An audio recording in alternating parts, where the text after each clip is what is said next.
Hi hello friends. இன்னைக்கு இந்த வீடியோவில் நம்ம என்ன பார்க்க போகிறோம்னு சொல்லிட்டு பார்த்தீங்கன்னா, பிக் பாஸ் சீசன் 9ஓட ஸ்ட்ராங்கான பிளேயர்ஸ் அப்படின்னு சொல்லிட்டு கம்ருதீனியும், விஜய் பார்வதியும் ரொம்ப சொல்லலாம். அவங்க மட்டும் கொஞ்சம் வெயிட் பண்ணியிருந்தா இந்த கேமோட எண்ட் வந்து வேற மாதிரி போய் முடிஞ்சிருக்கும்.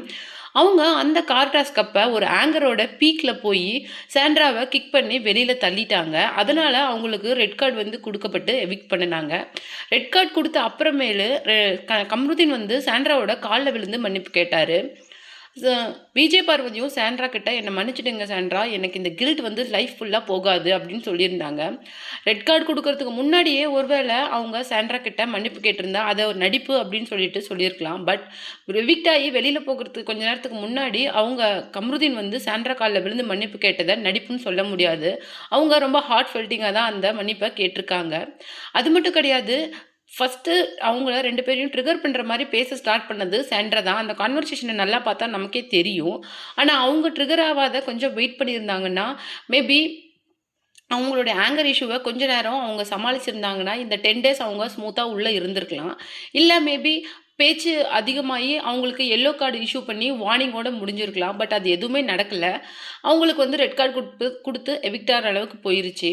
ஆனால் இதுக்கப்புறமேலு சாண்ட்ரா பண்ணுறதெல்லாம் கொஞ்சம் ஓவர் டூவிங்காக தான் இருந்தது அப்படின்னு சொல்கிறாங்க. ஏன்னா அவங்க எவிக்ட் ஆகி போகிறதுக்கு அந்த கொஞ்ச நேரத்துக்கு முன்னாடி வரைக்கும் சாண்ட்ரா கமருதீனையும் பார்வதியும் பார்த்து பயப்படுற மாதிரி கத்திக்கிட்டே இருந்தாங்க. அதை பார்த்தா தான் இவங்க பண்ணுறது கொஞ்சம் ஓவர் டூயிங்னு தோணுது. அவங்க கிக் பண்ணி வெளியில் தள்ளிட்டாங்க. இது இது வந்து மன்னிக்க முடியாத ஒரு மனித தன்மையற்ற செயல் அப்படிங்கிறது நமக்கு நல்லாவே தெரியும்.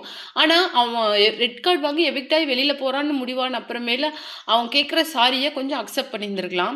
இதெல்லாம் முடிஞ்ச அப்புறமேலு விஜய் பார்வதியும் கம்ருதீனும் ஃபோன் பண்ணி பேசின ஆடியோ தான் இப்போ சோஷியல் மீடியாவில் ரொம்ப வைரலாக போயிட்டுருக்கு. அது என்னன்னு சொல்லிட்டு பார்த்தீங்கன்னா, நாம் பண்ணினது கொஞ்சம் தப்பு தான், நாம் கொஞ்சம் சாண்ட்ரா பேசியிருந்ததில் கொஞ்சம் ட்ரிகர் ஆகாமல் இருந்திருக்கணும், நம்ம கொஞ்சம் கோவத்தை கண்ட்ரோல் பண்ணியிருந்திருக்கணும், நம்ம 2 பேரில் யாராவது ஒருத்தர் கொஞ்சம் காமாக இருந்திருந்தா கூட இந்த பிரச்சனையை நம்ம ஸ்மூத்தாக ஹேண்டில் பண்ணியிருந்திருக்கலாம். இது இந்த அளவுக்கு போய் முடிஞ்சிருக்க தேவையில்லை.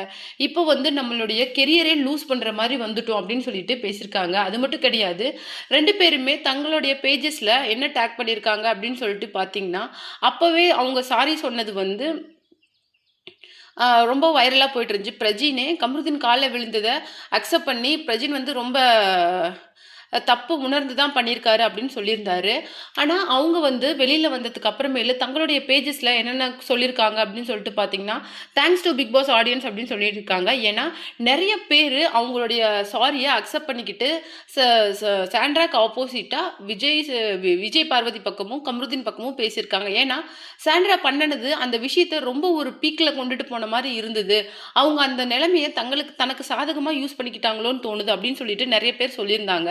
ஸோ இன்னமும் விஜய் பார்வதி மேலேயும் கம்ருதீன் மேலேயும் கொஞ்சம் சாஃப்ட் கார்னர் ஒரு சிலருக்கு இருக்குது அப்படின்னு சொல்லிட்டு இருக்குது அப்படிங்கிறதுனால அவங்களுக்கு தேங்க் பண்ணுற மாதிரி ஒரு இதை வந்து போஸ்ட்டை வந்து அவங்கவுங்க பேஜஸில் டேக் பண்ணியிருந்தாங்க.